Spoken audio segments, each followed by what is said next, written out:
Hey guys, what's up? In this tutorial we're going to show you how you can transfer a video meeting or video recording from one workspace in the Loom application to another one. So let us get started.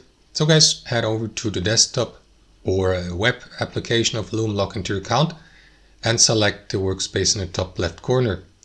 Here in the bottom left guys, you can choose or view all spaces. Click into that button. And then what you want to do is navigate to the given space. And here go through that list of videos that have been stored in the given space. What you want to do is click into these three buttons here, more actions, choose move, and then go through that library here.